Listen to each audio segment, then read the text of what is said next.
Diga conmigo, el problema no es Dios, somos nosotros. Se lo voy a explicar porque Éxodo capítulo 4, verso 13 al 14 dice: pero Moisés suplicó de nuevo: te lo ruego, Señor, envía a cualquier otro. Entonces el Señor se enojó con Moisés. Hasta ahí dejémoslo. Incontable es el número de personas que hoy en día sufren de depresión, sufren de baja autoestima, sufren de ansiedad, sufren de adicciones a raíz del fracaso. Usted va a notar, y cada una de las personas que lidia con algo en su vida va a ser producto de un fracaso. Quizá el fracaso de una relación, quizá el fracaso de un matrimonio, quizá el fracaso de un asunto profesional, quizá el fracaso de un estudio, quizá el fracaso de un proyecto. Pero notará que casi siempre la raíz de los vicios y de las adicciones será un resultado de fracaso. El problema es que este tipo de comportamientos no solamente se hacen peligrosos y alarmantes, sino que los hemos normalizado en nuestra vida. Hemos visto cómo la depresión hoy es normal. Hemos visto cómo hoy jovencitos de 15, 16 años están bajo un cuadro de ansiedad y es normal. Hoy estamos notando que toda esta dinámica de desorden mental, de enfermedad mental, se torna como algo normal en nuestro diario vivir, sin darnos cuenta que esas dinámicas nos están estancando la vida. Esa depresión que tú no has querido gestionar, sin darte cuenta, te está estancando la vida, porque ya no quieres trabajar, ya no quieres estudiar, no quieres saber nada de tus amigos, no quieres saber nada de nadie, te encierras y te estás estancando cuando podrías alcanzar algo grande. Y Moisés es uno de esos personajes donde yo veo que esas conductas le empaparon la vida, encontrándose completamente estancado por muchos años. Moisés dio vueltas en un desierto por 40 años, cuidando ovejas ajenas y desperdiciando los años más útiles de su vida. Moisés, como usted bien sabe, fue hijo de la hija del faraón, un príncipe de Egipto, y él comete un error a los 40 años. Eso me lleva a hacerle una pregunta que un gran amigo me hizo en alguna ocasión. Y me dijo: ¿cuántos años tienes? Yo le di mi edad. Cuando yo le di mi edad, me dijo: ¿y cuántos años de utilidad te quedan en esta vida? Súmalos. Y me dijo: ¿cuántos años de utilidad te quedan en la vida? Y yo le dije: pues, alargando la cobija, yo creo que me quedan unos 30. Me dijo: muy bien. ¿Y qué estás haciendo hoy para que esos 30 años en realidad sean claves para el futuro de tu vida y de tus hijos?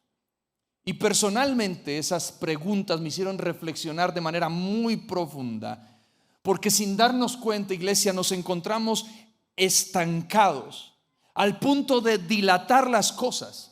Y cuando nos proponemos hacer ciertas cosas que soñamos cuando teníamos 20 años, que soñamos cuando teníamos 30 años, nos daremos cuenta que ahora tenemos 60 años. Tenemos 50 años y probablemente ya no tenemos las fuerzas necesarias para lograr lo que un día soñamos en nuestra vida.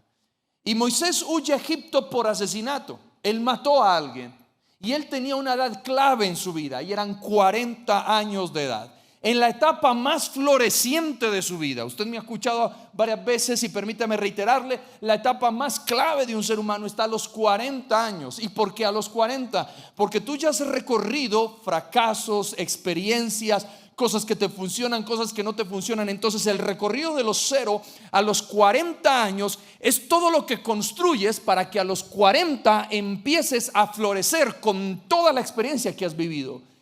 Y Moisés estaba en una etapa clave a sus 40 años, pero un impulso de ira, que era su talón de Aquiles. El talón de Aquiles de Moisés era la ira. No sé cuál sea su talón de Aquiles, pero todos lo tenemos. Y esa ira le llevó a un impulso que le llevó a desmoronar todo lo que construyó por 40 años. Él tiene que comenzar desde cero, pero parece ser que por alguna razón no está con el ánimo de construir nada. Después de ser el príncipe de Egipto, después de tener toda la influencia que usted se imagina, después de ser príncipe, para que usted lo entienda, de la potencia más grande del mundo de aquel entonces, él mata, él se frustra, él decide huir. Y entonces yo veo un hombre completamente fracasado, repito, frustrado por causa del miedo, por causa del temor. Algunos están como Moisés, ya que llegaron a un punto en su vida donde decidieron parar lo que estaban haciendo, decidieron parar lo que estaban construyendo a causa de sucesos difíciles en su vida. Y esos sucesos difíciles en su vida los llevaron a frenar todo el propósito que Dios destinó. Quizá el fracaso de pronto te llevó a ti a que te frenaras por el fracaso de un matrimonio. Entonces ese matrimonio no funcionó y frenaste. Quizá de pronto un negocio que no salió bien y te dejó en bancarrota y frenaste. Probablemente la esperanza de que te aceptaran en un proyecto, pero no se dio, que te aceptaran en ese proyecto y te frenaste. Quizá de pronto no le ganaste a la competencia y te sentiste frustrado y te frenaste. Te cerraron la puerta donde estabas esperanzado en que te la abrieran y te frenaste. Que tus padres te hayan abandonado y te frenaste, etcétera. Y ahora te encuentras en un desierto dando vueltas, invadido por el miedo porque tienes miedo de volver a fracasar. Invadido por el miedo porque dices yo no vuelvo a emprender negocios. Invadido por el miedo porque tienes miedo a ser incompetente en algo que probablemente podría ser exitoso. Y aún tienes miedo a tener éxito en la vida. Has tenido miedo en aún alcanzar algo grande. Ya tienes miedo. ¿Qué te frenó, iglesia, a ti? Estás aquí, pero ¿cuál es el potencial que tú tienes? ¿Y qué fue lo que te frenó? Conozco cantidad de gente que por un fracaso en su vida se frenaron y tienen potenciales enormes. Sí, he tenido gente en la iglesia que ha fracasado en su matrimonio, pero en vez de buscar a Dios, se frenaron y decidieron irse al mundo y, mejor dicho, echarse al pierde, porque Dios no les ayudó en su matrimonio. Se frenaron. Gente que probablemente Dios no le hizo un milagro y se frenan, se sienten fracasados y le echamos la culpa a Dios cuando la culpa no es de Dios, y se lo voy a explicar. Tenga presente que el fracaso es la falta de éxito en algo, ya sea personal, profesional, académico, en proyectos específicos. Y aunque el fracaso suele tener una connotación negativa, recuerde que el fracaso es una de las mayores fuentes que usted en la vida tiene de aprendizaje y que te enseña a cómo no hacerlo la próxima vez que lo intentes. ¿Me escuchó? ¿Cuántos empresarios hay aquí? Levante la mano. Serás el mejor empresario de esta ciudad en el nombre de Jesús en lo que haces. Y si lo tienes que intentar 20,000 veces, lo vas a intentar 20,000 veces. Si no te funcionó el negocio con la ropa, te va a funcionar el negocio con los zapatos. Si no te funcionó con los zapatos, te va a funcionar con las medias. Y si no te funciona con las medias, entonces te va a funcionar con empanadas. Pero si lo intentas una tras otra vez, va a llegar en un punto en que esa insistencia te va a llevar al éxito. Pero somos demasiado, vamos, dale abrazo al Señor y recíbelo. Pero somos demasiado débiles y nos frustramos por cualquier cosa. Por eso quiero hablarle en primer lugar. Lo que yo veo en Moisés es algo que le he llamado el derrotismo. En la psicología, el comportamiento derrotista es una actitud o un enfoque mental en el que la persona se anticipa al fracaso sin tenerlo. Eso es derrotismo. O asume que no va a lograr los objetivos, incluso antes de intentar alcanzar esos objetivos. Ese tipo de comportamiento se caracteriza por una falta de confianza en sí mismo, por pensamientos negativos, por una tendencia a rendirse fácilmente cuando se enfrentan desafíos o dificultades. Ahí es donde yo entro a ver mucha gente dentro de la iglesia con derrotismo. Porque yo he conocido cantidad de gente también que viene y dice: pastor, ahora sí me va a meter es con toda, voy a amar al Señor con toda mi alma, voy a ser íntegro, santo. Y uno sabe que no, pero uno les dice amén, con toda, yo sé que lo vas a lograr. Pero uno ya dice: no, al mes va. Y dicho y hecho, al mes no vuelve, no va. ¿Y qué pasó? No, que es que pastor me desanimé, es que no sé qué. Ya sabía. Y vuelve otra vez. Ahora sí, pastor, con todo. Usted vive bajo derrotismo porque vive en una intermitencia donde sin ni siquiera avanzar, ya usted está derrotado en su vida cristiana. Entonces eres una persona que te mantienes en altibajos. Y comprendiendo esto, notemos que Moisés, cuando usted lee el capítulo 2 de Éxodo, menciona su ida a Egipto, como se lo dije, a causa de un asesinato. Y la razón del por qué hizo esto era porque quería defender a un hebreo. Los hebreos son el pueblo de Israel. Y cuando él quiere defender a los hebreos, porque Moisés tiene sangre hebrea, pero por cosas de la vida fue adoptado y entonces lo formaron como un egipcio, pero Moisés sabe que es hebreo. Y entonces vio un egipcio que estaba maltratando a un hebreo, y entonces él viene, toma al egipcio y le dice: ¿cuál es la vuelta? Deja a mi pueblo en paz. No, ¿quién sos vos? Y tal, ¿qué me ves? No me has visto. Y empezaron la pelea ahí, hasta el punto que, mejor dicho, vino Moisés, le hizo la del helicóptero y lo mató. Un día esto le enseño cuál es esa. Lo mata.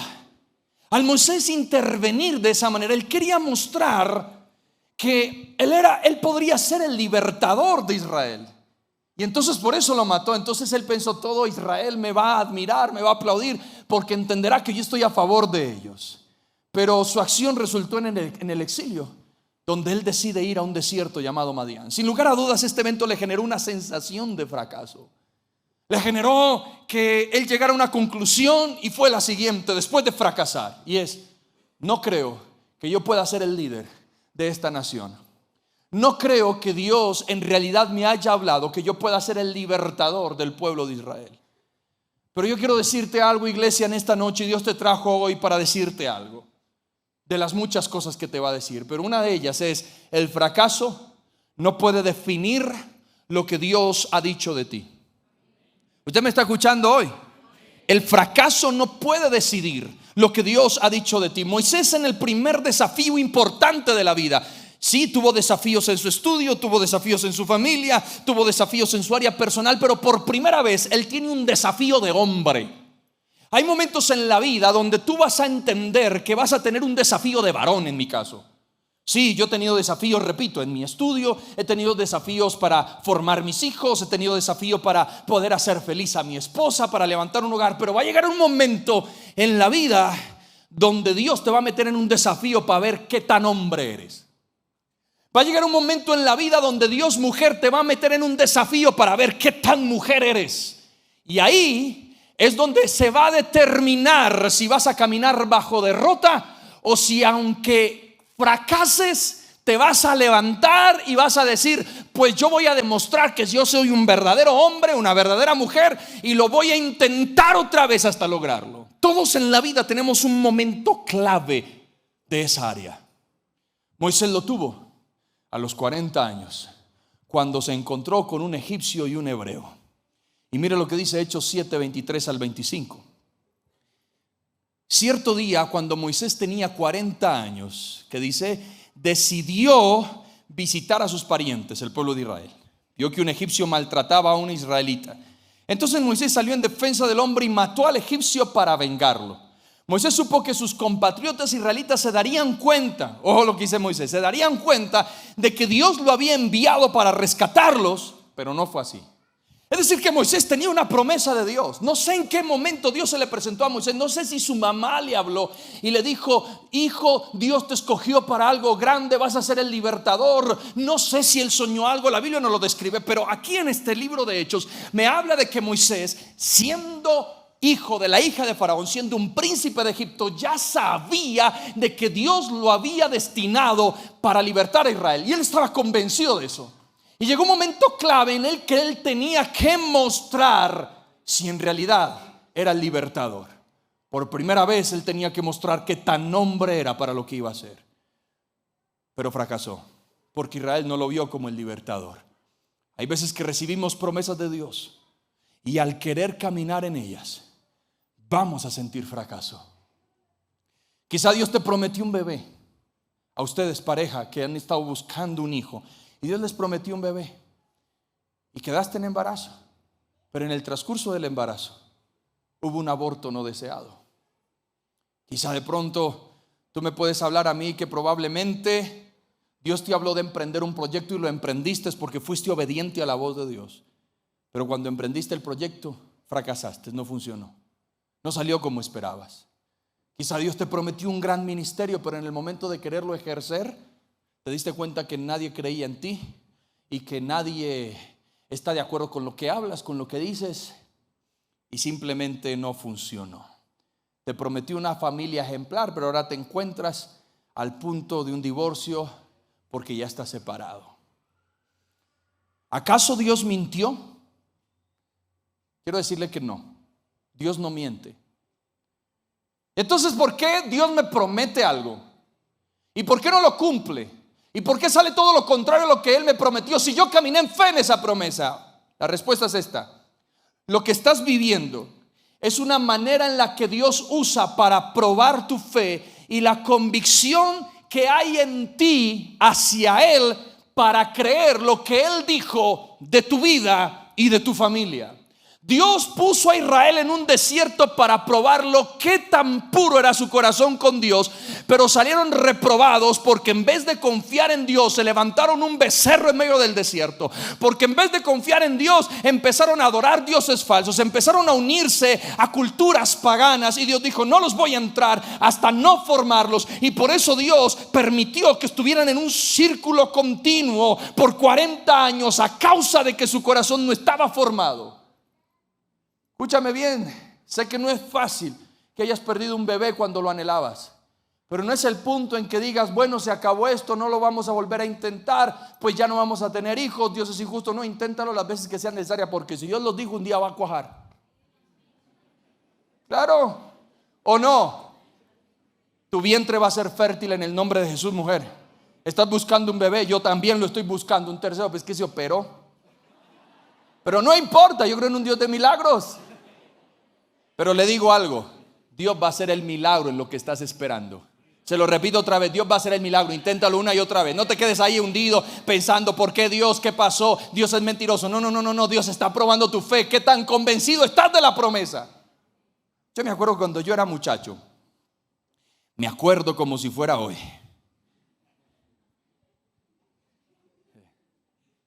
Me dijeron: tienes que predicar una campaña.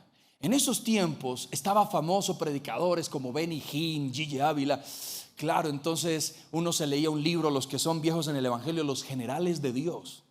Hermano, y yo me leía ese libro y yo: Señor, yo quiero ser como Evan Roberts, yo quiero ser como A.A. Allen, que los muertos resucitan. Y yo me metí en la película, hermano, a orar, a ayunar. Yo pensaba que iba a caer fuego del cielo, una cosa impresionante en esa campaña. Me voy yo con mi traje, porque en esos días, en esos tiempos era con traje, ¿no? Yo me sentía el predicador internacional. No es, yo estaba así, que no, aquí está, listo. Cuando yo me monto literalmente a predicar, no cayó fuego, lo que cayó fue un aguacero, pero horrible. Hermano, ¿sabe a quién le prediqué? A las sillas. Nadie me entró a esa campaña en ese parque, hermano. Yo estaba frustrado. Señor, tú me prometiste, tú me dijiste. Yo me bajé de esa empapado, hermano. Yo creo que por ahí deben tener las fotos, un día las muestro empapado, yo detrás de esa tarima, y todos los muchachos consolándome: no, tranquilo, qué predica tan bonita. Y yo: hipócritas, esta gente que predica tan bonita, nomás consolando mentirosos. Y yo estaba frustrado, me fui a mi casa frustrado: Señor, ¿qué pasó? ¿Por qué sucedió esto? ¿Por qué me pasó esto? Pero si algo yo he tenido en mi vida es que nunca he dejado de insistir. No me funcionó la primera vez, me va a funcionar la segunda. Y la segunda no me funcionó. No me funciona la segunda, me va a funcionar la tercera. No me funciona la tercera, pues me va a funcionar la cuarta. Mi hermano, lo intenté y hoy lo sigo intentando, pero he visto cómo Dios empieza a hacer florecer lo que un día me prometió. La clave es insistir. No echarle la culpa a Dios de lo que sucede. Escuche, ¿por qué le digo esto? Porque Dios le dijo a Abraham que lo llevaría a una tierra de abundancia, y cuando Abraham pisa la tierra está en hambruna. Dios le dijo a David que lo haría rey, y se encontró huyendo hasta el punto de vivir en una cueva, pero no dejó de creer y se convirtió en rey. Dios le dice a José que lo iba a levantar como un gobernador, pero Dios lo lleva a una cárcel, pero en la cárcel no dejó de creer y Dios lo convirtió en el hombre más importante de Egipto. Dios siempre va a probarte hasta qué punto tienes la capacidad de creer en lo que Él ha dicho. ¿Y sabes qué me dijo Dios? Ahorita que estaba por allá ministrando, me dijo Dios: te he hecho el pastor de la ciudad de Pasto y voy a levantar tu iglesia, te voy a dar unción aún para los medios seculares. ¿Sabe? Yo no creo que Dios sea mentiroso, y yo vengo a esta iglesia y creo que Dios nos va a levantar de manera poderosa, y lo voy a insistir 1, 2, 3 las veces que sean necesarias, pero yo voy a creer en lo que Dios dijo. Amén. Dios te dijo algo a ti, y aunque sientas que al intentarlo fracasaste, no dejes de creer, inténtalo una y otra vez. La Biblia dice: si el justo cae 7 veces, dice, Dios lo levantará. Vuelve a levantarse. El número 7 en la Biblia representa plenitud. Ese caer 7 veces representa, y Dios dice: no importa las veces que fracases, no importa las veces que tú sientas que no funcionan las cosas, no dejes de creer. Dios dice: levántate de nuevo. No dejes que los tropiezos definan tu camino. En Dios cada fracaso es una plataforma para tu victoria. Yo voy a fracasar 1000 veces. Dios dice: pues levántate 1000 veces. No funcionan 1000 veces, pues va a funcionar a la 1001 vez. No estoy aquí para echarle la culpa a Dios y frustrarme, sino para creer de que Dios me va a levantar. Por eso el derrotismo puede bloquear propósitos. Miren, el comportamiento derrotista, cuando se convierte en un patrón en tu mente, podrá dejarte estancado en un desierto por el resto de tu vida. Es cierto que todos luchamos con problemas en la vida. Levante la mano, yo quiero ver quién lidia con problemas en la vida. ¿Quién lidia con derrota? Ay, todos. Nos podemos lamentar de los resultados, claro que sí. Podemos lamentarnos. Podemos ver resultados no esperados. Podemos estar lidiando con pecados, pero no podemos quedarnos en ese lamento.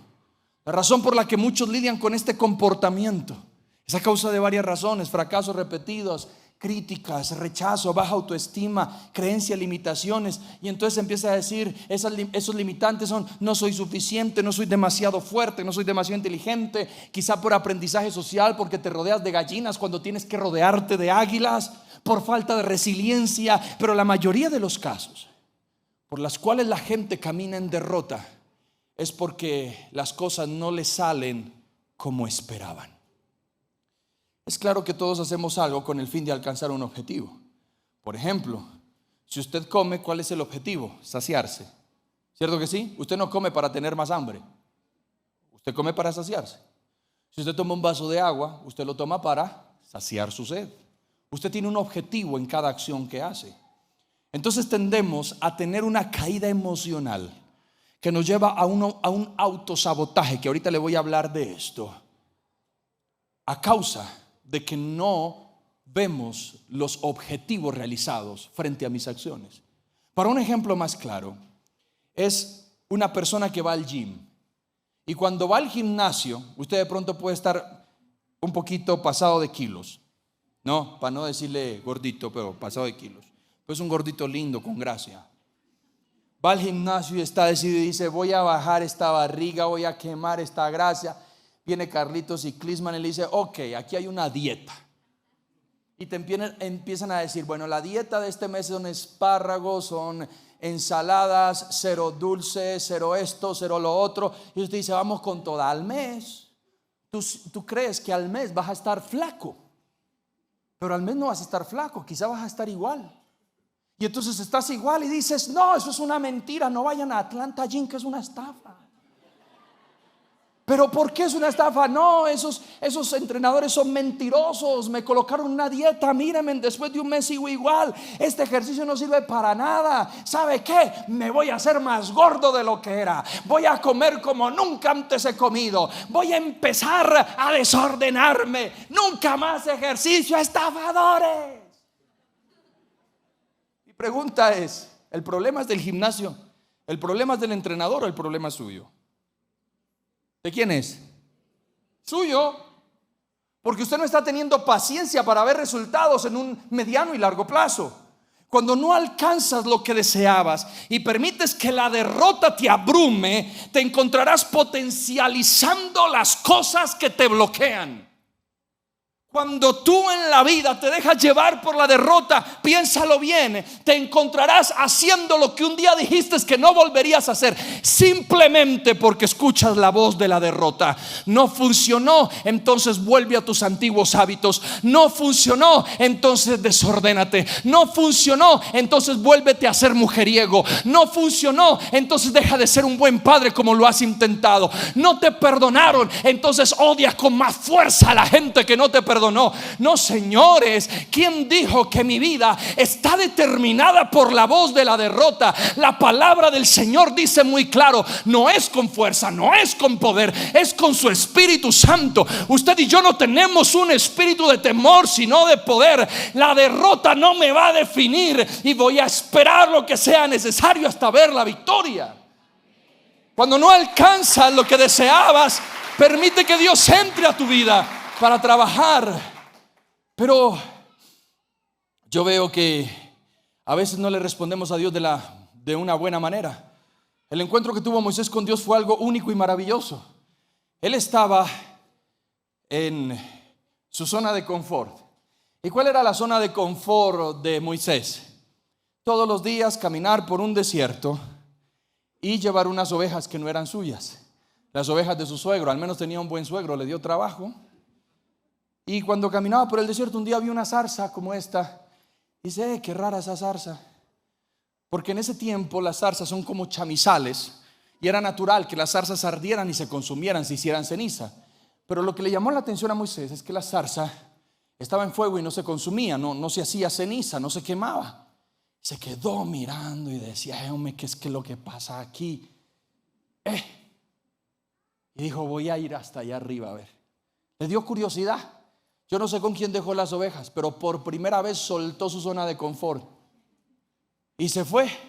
Cuando él está subiendo el monte, escucha la voz de Dios que le dice, Moisés, quita el calzado de tus pies, porque estás en tierra santa. Ese hombre quedó atónito y dice que se escondió el rostro porque tuvo miedo de mirar a Dios.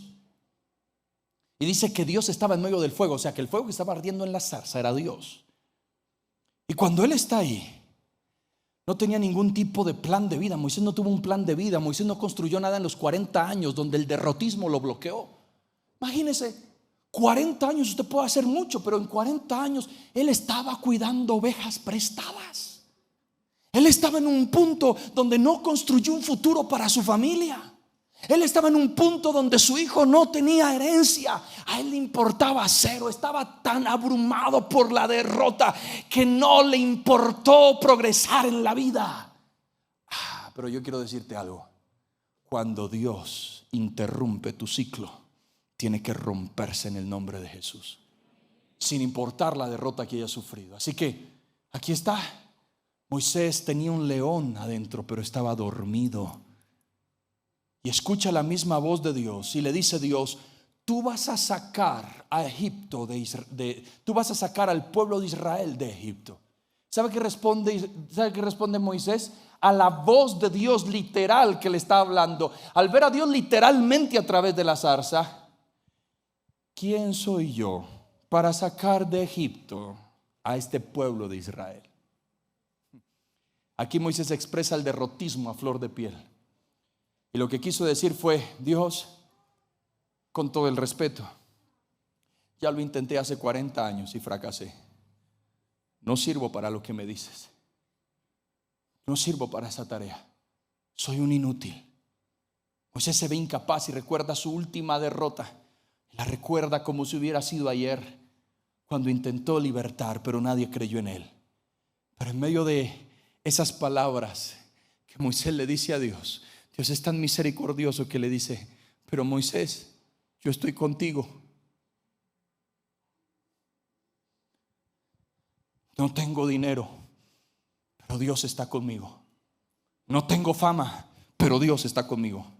No tengo seguidores en las redes sociales, pero Dios está conmigo. No tengo novio, no tengo novia, pero Dios está conmigo. Todos me dieron la espalda, pero Dios está conmigo. Nadie cree en ti, pero Dios está conmigo. Estoy en un desierto, pero Dios está conmigo.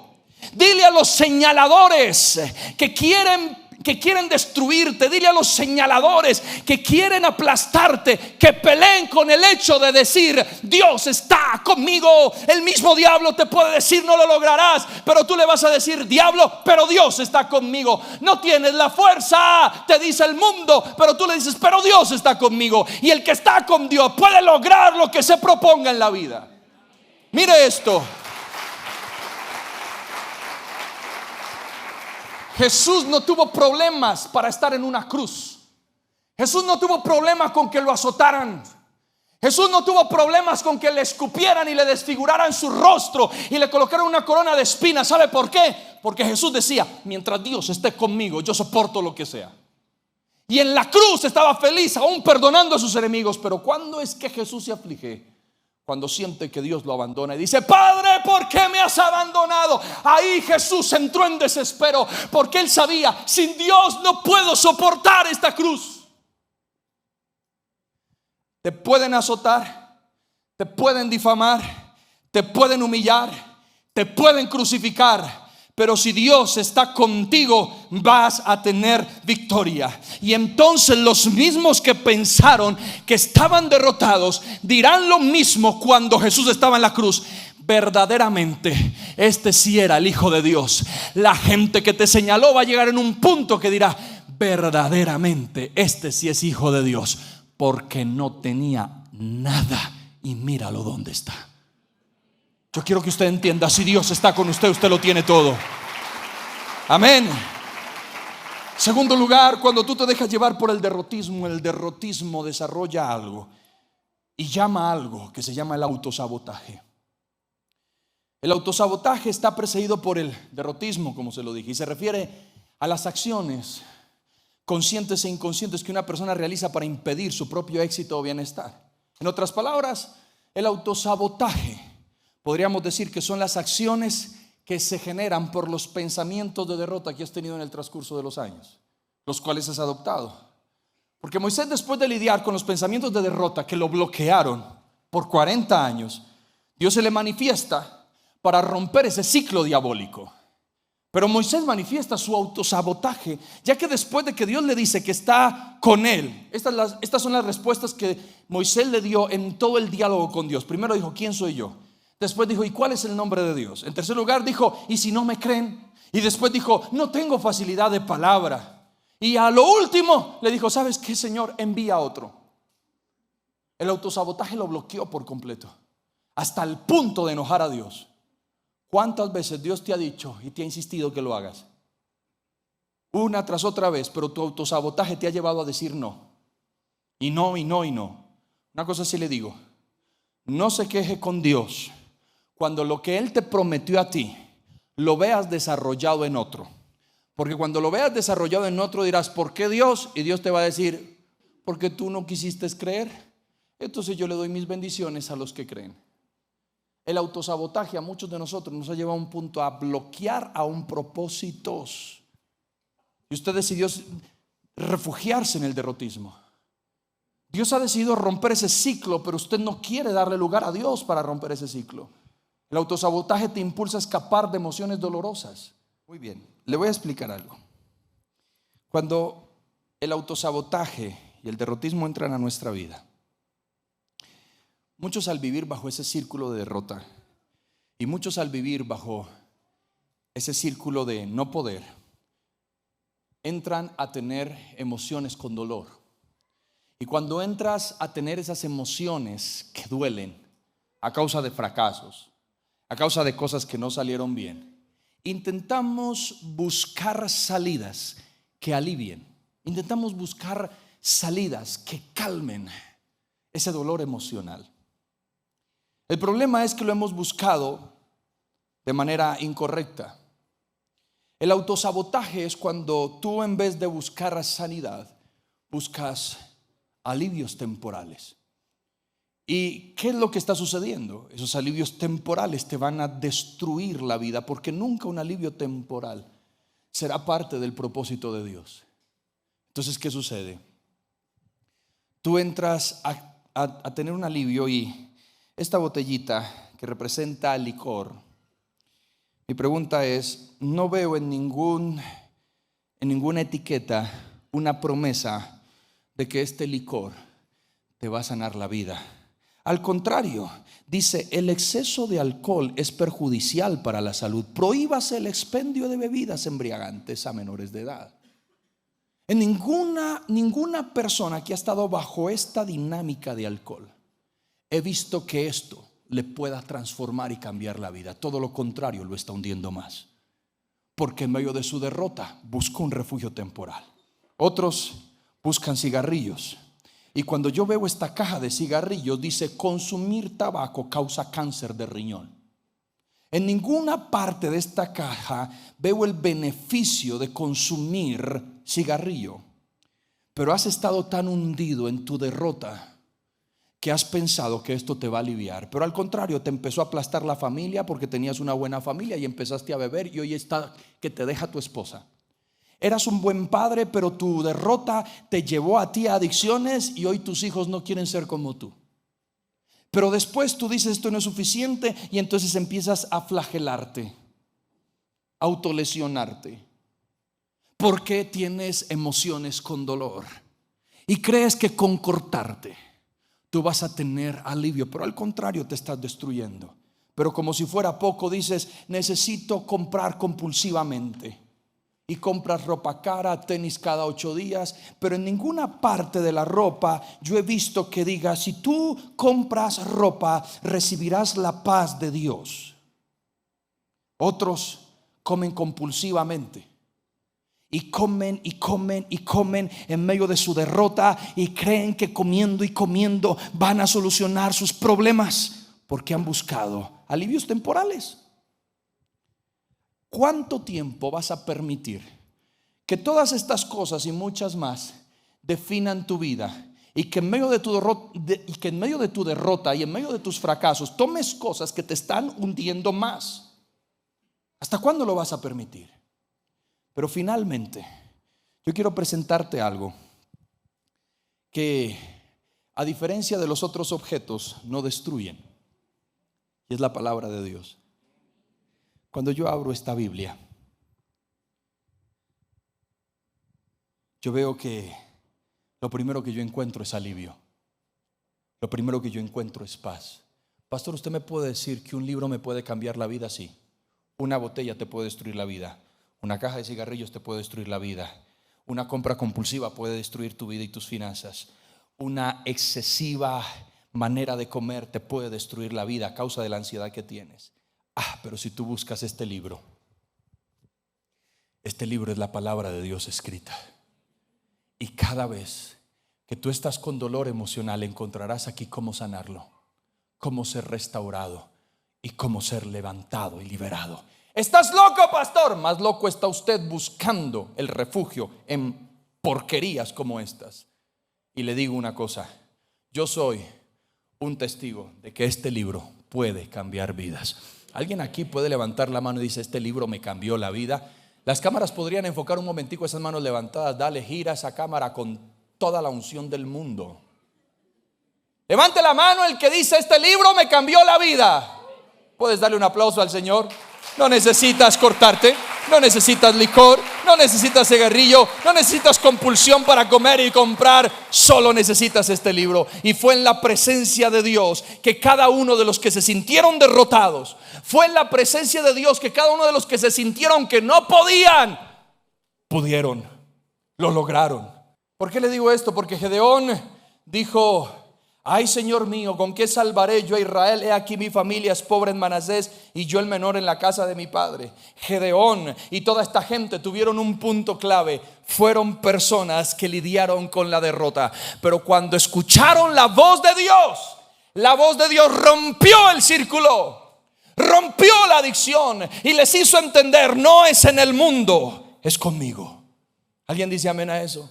¿Sabe quién vivió con derrota y con autosabotaje? El siervo con un solo talento. Mateo 25, 24 al 25 dice: Señor, te conocía que eres hombre duro y tuve miedo y fui y escondí tu talento en la tierra. Derrota y sabotaje.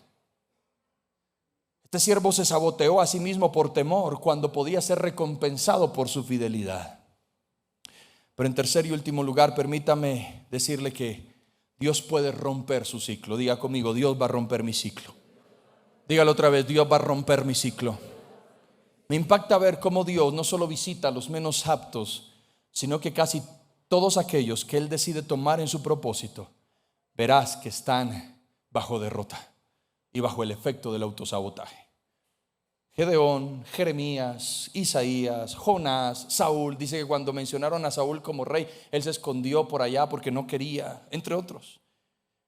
Porque la manera en que yo puedo romper el autosabotaje de mi vida y el derrotismo es cuando Dios me habla. Cuando Dios te habla. Cuando Dios te habla. ¿Cómo rompo eso? Primero confía en Dios. ¿Sabe cuál es el texto que me ha ministrado a mí en estos días el Señor? Salmo 94:19. Cuando mi mente se llenó de dudas, tu consuelo renovó mi esperanza y mi alegría. Si algo te va a mantener firme es confiar en Dios. Y en esa hermosa palabra que Él reitera para nosotros, yo estaré contigo. Cada vez que las situaciones de la vida intenten frenarte, declara: Dios está conmigo y su fiel amor no me va a dejar. Vendrán momentos en los que te sentirás impotente, donde literalmente vas a creer que no puedes hacer nada frente a lo que está pasando. ¿Alguien se ha sentido impotente en la vida?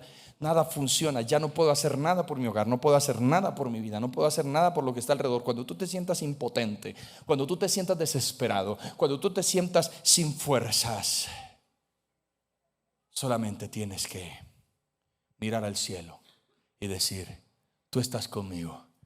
Y sé que tienes el control de absolutamente todo. Lo que yo no puedo hacer, tú lo harás por mí de manera correcta. Lo segundo que tú necesitas para romper el derrotismo y el autosabotaje de tu vida es renovar tu mente.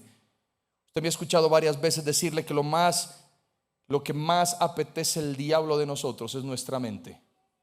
Y el enemigo va a atacarte hasta conquistar tu mente, porque si él conquista tu mente, te conquista la vida. Por eso que debemos presentar nuestra mente delante de Dios en todo momento, y Efesios 4:23 lo declara: en cambio, dejen que el Espíritu les renueve los pensamientos y las actitudes. Yo quiero que en esta noche tú cambies esos pensamientos de derrota y de autosabotaje que tienes en la cabeza. Los vas a cambiar desde hoy en el nombre de Jesús. ¿Alguien está dispuesto a eso? Si Dios lo dijo, Él lo hará. Dios le dijo a Moisés: lo vas a hacer, pero Moisés dijo: no puedo. Vas a cambiar ese pensamiento. Si Dios lo dijo, vas a decir: sí puedo, sí lo voy a lograr. Y lo tercero que tienes que hacer es: supera el miedo. Si la mente es lo que el diablo quiere conquistar, el miedo será el arma para lograrlo. Tenga presente que el enemigo trabaja con miedo.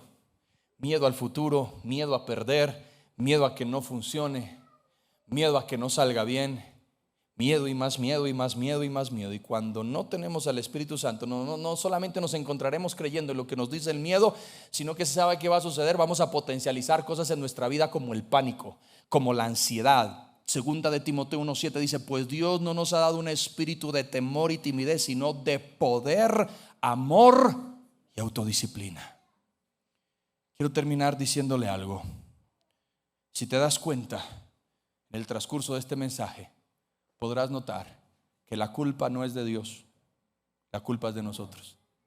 Y necesitamos hoy darle un alto al camino y decir: no voy a permitir que la derrota me venza, porque si no funciona una vez, funcionará la siguiente. Y yo declaro sobre tu vida en esta noche, en el nombre de Jesús, que serás un hombre y una mujer de victoria, y que en todo lo que emprendas tendrás victoria. Quizá hoy te encuentres en derrota, vuélvete a levantar como los justos. Inténtalo otra vez. Te aseguro que esta vez en el nombre de Jesús va a funcionar. ¿Cómo lo sabe, pastor? Porque hoy la voz de Dios va a romper tu ciclo.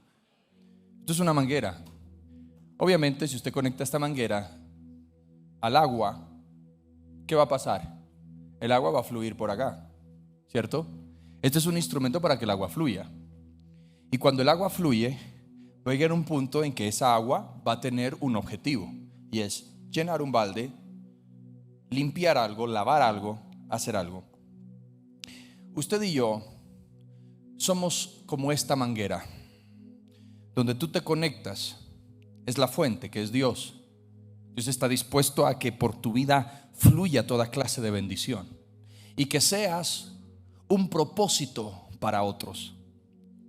Pero cuando tú te dejas llevar por la derrota y el fracaso, cuando tú te dejas llevar por tu dolor y por tu pasado, cuando tú te ensimismas en las cosas difíciles de tu vida, esto es lo que sucede.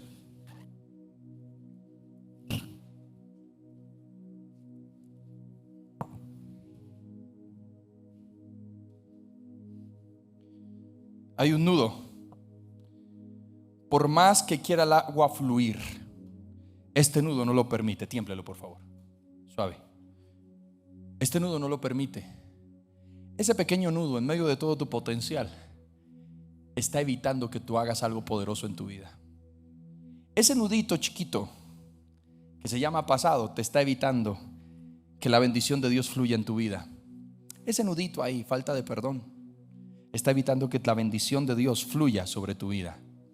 Ese nudito llamado fracaso es el que está impidiendo de que la bendición de Dios y que la respuesta de Dios fluya sobre su vida. Ese nudito llamado pecado que no ha solucionado en tu vida es el que te ha tenido estancado. ¿Y qué tengo que hacer? Yo tengo que llamar a mi Dios. Tengo que llamar al que puede desenredar mi vida. Porque muchas veces nuestra vida se bloquea por tonterías. Muchas veces nuestra vida se bloquea por estupideces. Se bloquea por cosas que no tienen sentido. Y ahí está. Nada fluye, nada funciona. Proyectos no funcionan, las cosas no funcionan. Pero si tú hoy vienes a Dios y le presentas tu nudo a Él, yo creo que después de un nudo hay un desenlace. ¿Y sabes qué va a hacer Dios? Simplemente es fácil. Ok, hijo, estaba esperando a que me llamaras y esto es todo lo que Dios tiene que hacer. Desenredarte. Y automáticamente la bendición comenzará a fluir sobre tu vida. La pregunta que yo le hago hoy es: ¿cuál es el nudo? ¿Cuál es ese tonto nudo que te ha bloqueado? Le estás echando la culpa a Dios cuando tú mismo te encargaste de enredar tu vida. Le echaste la culpa a Dios cuando tú mismo te encargaste de hacer un caos tu vida. Dios no tiene la culpa. Al contrario, tú tienes la culpa. Y te has alejado de Dios pensando: yo puedo con ese nudo, y te has dado cuenta que no. Porque la fuente está en Dios y la solución está en Dios. Quiero que cierres tus ojos por un momento y pienses cuál ha sido las cosas que no te han dejado avanzar, la derrota, el fracaso, las situaciones. Y en el nombre de Jesús, yo te pido que tu voz no solamente rompa los ciclos y los círculos viciosos de sus vidas, Señor, sino que en esta noche, por tu gran misericordia, tú los desenredes. Desenreda tu iglesia. Desenreda tu iglesia.